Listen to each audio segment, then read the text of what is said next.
Hi, everybody. Welcome to the Data Show. I'm your host, Chris Greco. For the next 30 minutes, we'll be talking about different types of data, how to get it, how to use it, how to analyze it, all these different things.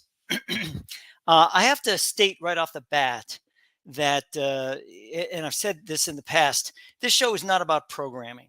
If you are tuning into the show because you have this I want to learn about programming, Python or SAS or whatever else, nope, this is not the show to be to, because this is basically analytics from the very fundamental aspects of analytics, data analytics. It's a shame, really, that basically you have products, paid products out there, and they are advertising their absolute greatness in data analytics. And it's like you press a button, this happens, you press a button, this happens, but nobody knows how to read this stuff. Nobody knows how to understand it. Nobody, this is a great chart, but what does it do?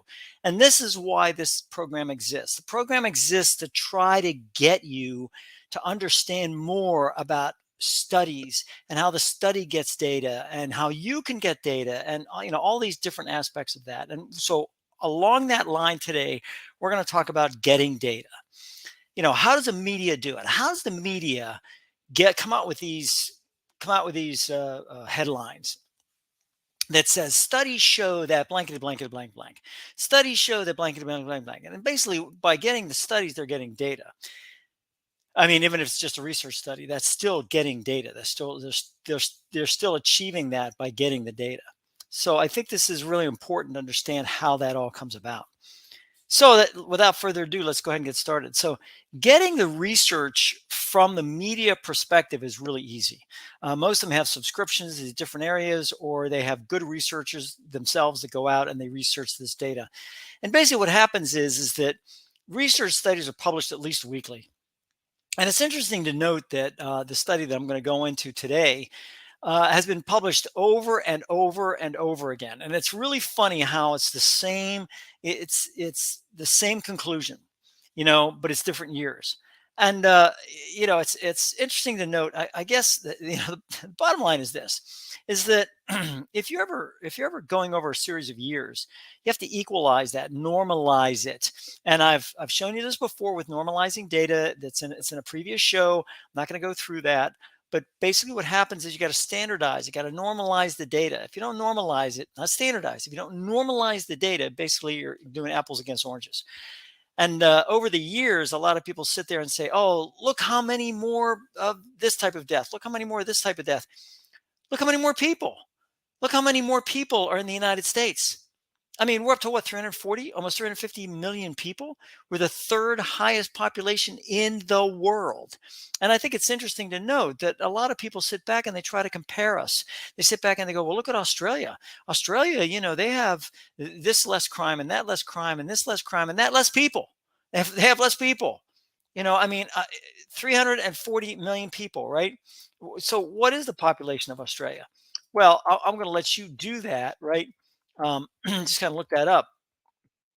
But basically, if you take a look at it, it's about 24 million people, 25 million people. One tenth the amount that lives in the United States lives in Australia. A tenth. So if you have a tenth, you sit back and you go, look how many people die from this. You have to you have to multiply that number by 10. So everything has got to be multiplied by 10. And all of a sudden, you try to equalize that area as to what's going on there. So this is the situation where we talk about that. So the studies encompass all the areas and aspects of daily living. I mean, they go out, they do searches, just like I do searches, you do searches, everyone else does them. The media then takes the studies and writes a story based on the study. But the media, and I'm not taking this away from them because they have they have to pay their staff, right? You got to pay their staff, you got to pay all that stuff. That comes from advertising dollars. The only way you're going to get advertising dollars is to have people click on your story. So you got to have clickbait. So in order to do that, they're going to sensationalize the story as much as possible within that headline. So the media then presents its interpretation of the study, right? Even though the conclusion, see, there's a conclusion in the study, and then there's editorializing. And basically what happens is that's what the media does. And basically some of the research people do that too. They editorialize. They try to take statistical reality and turn it into functional reality. And those don't they never cross. Statistical reality and functional reality are two different things, because you cannot intake into functional reality, statistical reality, and sit there and say that's it. They're both equal, because there's a lot of things that change those areas. So that's why it's very, very, very important to understand and take these research studies and take the research study media reports, not with a grain of salt, with a pound of salt. You have to go out and you have to search this stuff. And basically you don't have to do anything. But if you really want to learn about it, go out and do some of your own research. It's not that hard. And it's interesting. I have a book out now, and this is a shameless plug. And I'm sorry, but I'm just going to plug it here now. But basically, it's called it's called. Let's see if I actually have it here. I might have it. Yeah, here we go. The data analyst walks into a bar graph, and this is on Amazon. There's your link. You can get it. It shows you the fallacies of these different studies and predicting the past and all these different areas. So this is the title, and this is where you can get it. Yes, shameless plug. But hey, it's the same price here as it is on Lulu. So that's where Lulu.com is where I self-publish a lot of my stuff. But you can get it here at Amazon, same price. And it's if you want it autographed, please contact me. You can contact me through the whoa, I gotta fix this. Wow, this is bad. Sorry about this, folks. Let me get this up. See if I can. Wow, this is bad news. Anyways, whoa, it's all sunlight. Oh no. Let's see if I can. There we go. There we go. That makes it better. I did not mean to blind you folks. I am so sorry. So basically, it shows about the fallacies of the different studies and different aspects and time and all these different things that go along with that. So please, please, please, if you want it autographed, please contact me. You can contact me at candr@statisticssleuth.com. I will be more than happy to either sign it for you and ship it back to you, or I will get you another copy and I will sign it. I will sign it for you and then send it on to you. All I need is your address. So that's not a problem. Hopefully you like it. I am submitting the book and the study that I did for the book and the research I did for the book to improbable.com and see if I doubt very much if they'll approve it for the for the Ig Nobel prizes, which I talk about a little bit on the show as well as a lot in the book. But it's really good. Improbable.com. That's the name of the website. Go take a look. It's really, really funny. Okay, enough of that. So many examples of research studies. Every day or week, a media company takes a research study and makes it into a story, right? In some cases, their story is a value added measure, right? Because not many people are going to read the study and not many people are going to go to the study. They're just going to listen. They're going to read the media report. Boom, that's what they're going to believe about the study. But in other cases, the media will espouse a line, takes the study and lights a fuse. It lights a fuse to people that either believe that that's the way it goes or doesn't believe that's the way it goes, and gets them lit up. Clickbait, they want to read more about it or whatever else, and they get all upset and they tell their friends and their friends read about it. And so all of a sudden, just by word of mouth, even if people don't like it, they're going to make a comment about it. They're going to put the site on their Facebook or whatever they're going to put it on. And all of a sudden, everybody starts to take a look at it. So whether you like it or not, you're actually the media advertising people, marketing people, and you're putting stuff out there saying, "Hey, read it. I don't like this. Read this." So everybody's going to read it. So that's remember that no research study is a finished product. No research study is a finished product. A lot of people think, "Well, that's it. They said it. Doctor, PhD in blankety blank said this, therefore it must be true." No, It's not true. It's statistical reality. And statistical reality is not reality. It's and that's what it's really funny to watch people go through these things, and it's like, you can go get the same data they got. Really? Yeah, you take a look at it if you want. I mean, it's really interesting how it all works. The importance of total transparency in studies. The idea behind research, right, is to present a hypothesis and then the data and then the conclusion. That's the hypothesis. In many studies, the conclusion is set up front, and then the data is presented. So a lot of people read the summary and then they're done. But I know it's hard, but if you can read the research thing, and what happens is the research people make it really, really difficult for lay people like even like me to sit down and look at these things without questioning it, because it's like, I don't even understand what half these tests are. That's what they're hoping. They're hoping, other than their peers that are going to review it, that they're actually going to review it. And people like you and me are not going to review it. So we're going to take their research study as fact. And it's not fact. It's not reality. And that's where things come into play here. The pure fallacy of this whole situation is there's no confounding factors presented in this study, the one that I'm going to present, or any study for that matter, practically. I mean, there are what confounding factors are something like this. There are more traffic accidents now than last year. There are more traffic accidents now than last year. And you can actually look that up. You can look that up and you can probably find that there are, right? But there's no confounding factors. The confounding factors is how many more cars are on the road? How many more people are driving? So all those two things alone are what they call confounding factors. They suddenly sit there and say, oh, well, if you introduce that stuff, then that makes, is the amount of accidents increasing at the same rate that the amount of cars on the road increases, and the amount of people that are driving increases? If that's a situation, then okay, you're going to have more people on the road, you're going to have more probability of an accident. Bang, that's it, right? So the study concludes that blacks are dying more than whites, and even attempted to what they call predict the past by stating that each death represented a certain amount of what they call investment, in the individual, whatever else. So the study referenced CDC Wonder, which we'll go into, and 2020, the year 2020, is being indicative of more deaths than among blacks than whites. So let's take a look at that. So basically, we have to take a look at what was the number one killer in 2020. Number one killer in 2020. Now, some people may say, oh, it was COVID-19. It was not COVID-19. COVID-19 was third, and that was the first time that it was ever put in there. COVID-19 was third. First is heart disease, and it has been first forever. Heart disease has been first forever. 700,000, 800,000 dead from heart disease. Cancer is number two.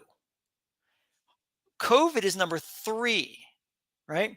They publish it every year. CDC. There's your list of deaths right there. They have that there. You can go take a look at it.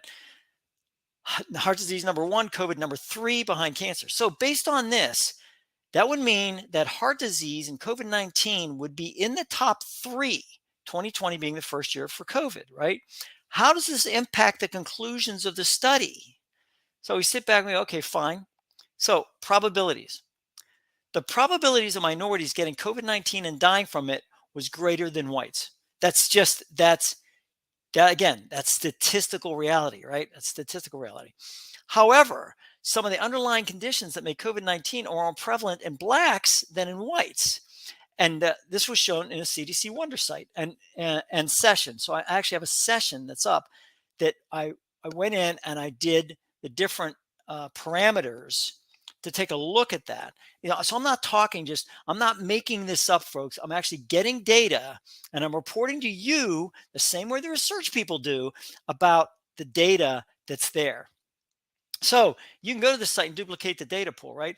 But in the meantime, what I'm going to do is I'm going to go ahead and I'm going to show you the data and show you the different aspects of what we're talking about. So this is called CDC Wonder. It's great, unbelievably fantastic. So these are my saved results, right? And you can even copy the link, creates a page. And what I did was the request form, you can see the request form, and the request form shows that I wanted group results by year and by single race 6. So single race 6 I have here, Black or Native American or African American and white. That's the only 2 races I put in there. That's it. I didn't put Latino and put Asian, but no, I literally put that area. And then, all genders, all ages, all origins, and I can, so if the origins, they may have been Hispanic, white Hispanic, or black Hispanic, or whatever. So I put that in there. I did it from 2018, 2021, because that's the years that are available for this type of data. So a lot of people said, well, wait a minute, Chris, they did the data in this study from 1999 to 2020. I get that. That's another. That's another area of the request form. So I mean, I can use that. Underlying cause of death is what I used. The underlying cause of death, single race request. Okay. So this is what I have. I did, all weekdays, all values. You can do days. You can do autopsies, all places. Hospice. I just said all places.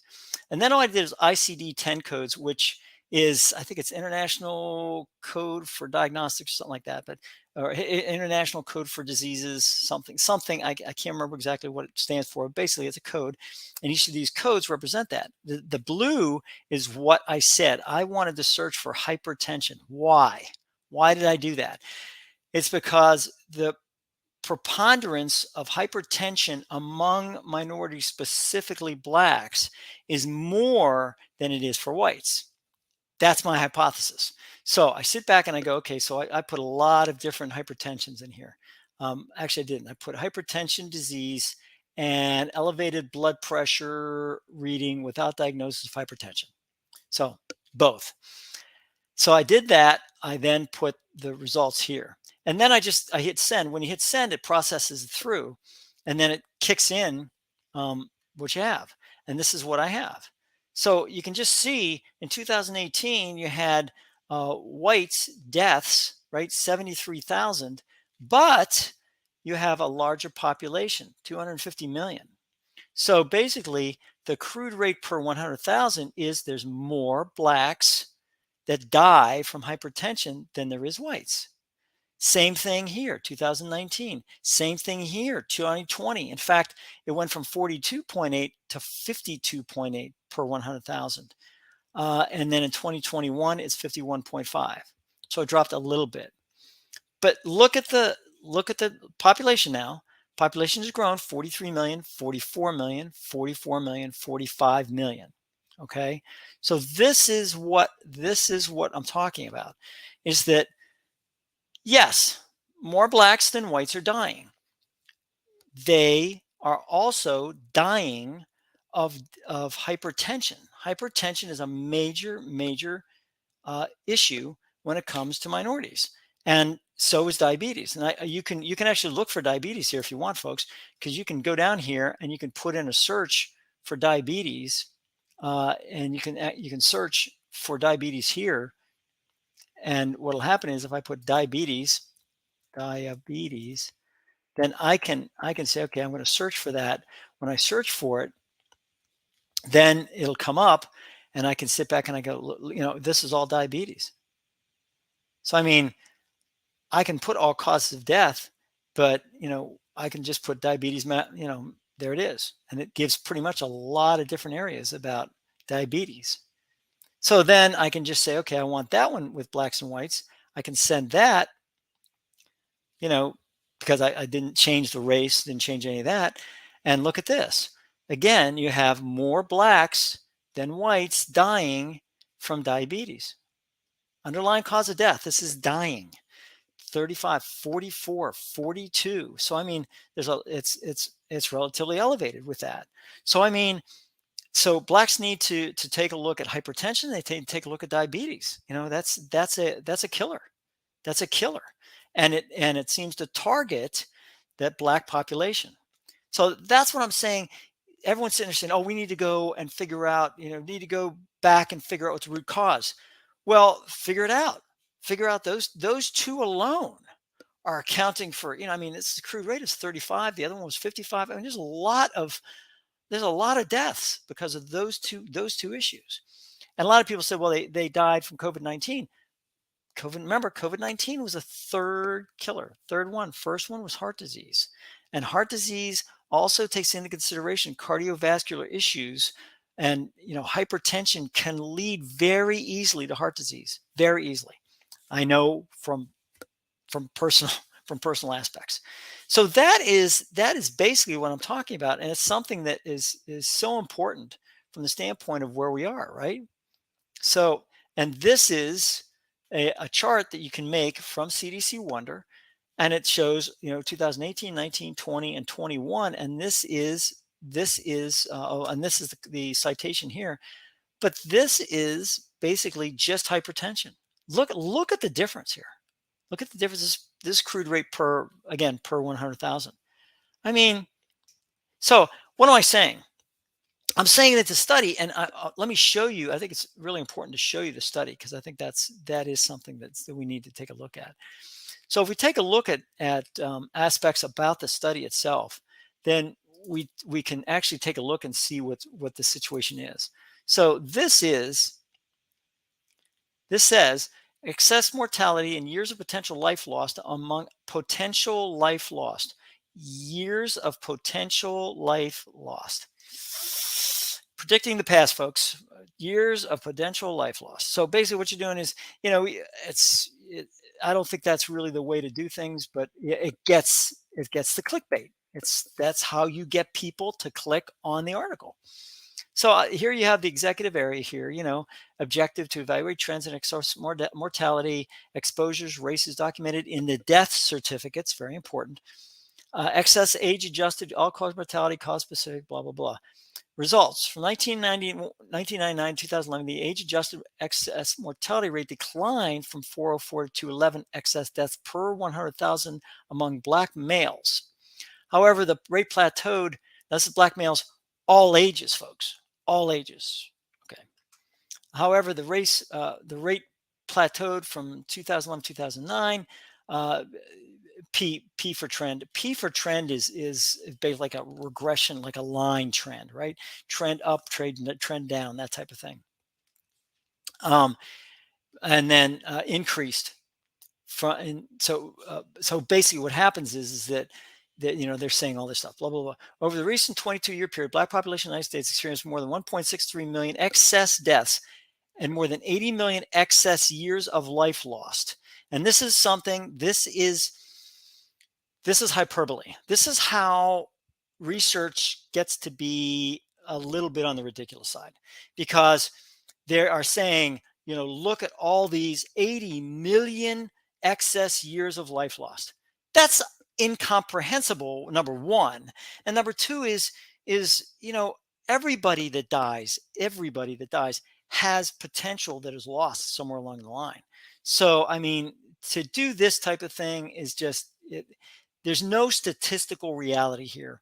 It's just they're just taking this and they're saying, okay, 80 million excess years of life based on some formula that they did it. So I mean, it's that type of thing, and I wanted to show you one last thing before we go over that, because I think this is important.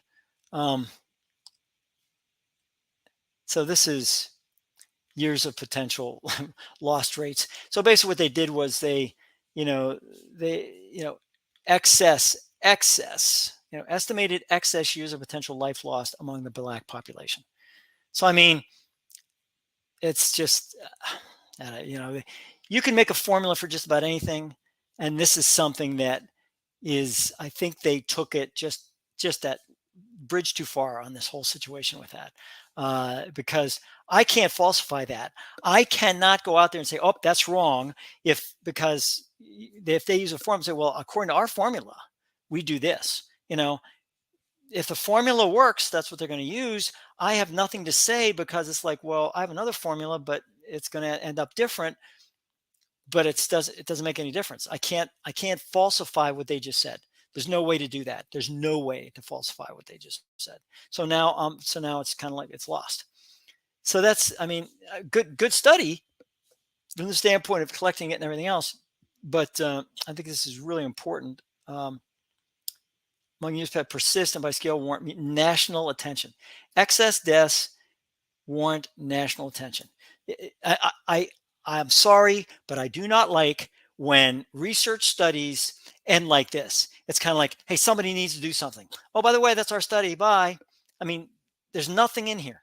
The call to action generated more than 100 years ago from Du Bois and echoed nearly 40 years ago by the Heckler Report remains extant today. With many more lives and life years at stake, new strategies are needed. There's no, it's like, and good luck with that, because we're going to wash our hands here because this is our study and that's what's important. So it's, you have to take a look at that. And this is where data is misused, I think. This is where data is sat there and it says, let's do a study on this. Yeah, sounds good. So we do a study and then all of a sudden it's like, why? But the one thing I wanted to go about here, it says our study has limitations. First, there are known inaccuracies in race and ethnicity information reports and death certificates. Number one, notice how limitations look is put at the end. Yeah. However, there is near complete agreement between self-reported race and the race reported in non-Hispanic Black and non-Hispanic white descendants' death certificates. Second, the cause of death may be uncertain in many cases, especially during the pandemic. Remember 2020, there was this big rise, whatever else, right? But that does not detract from our central findings of a sustained major difference in mortality, which you're going to find, per 1,000 in other diseases. You're going to find them in diabetes. You're going to find them in hypertension. I don't know what else. Go look at some other ones. And you're going to find that those things happen.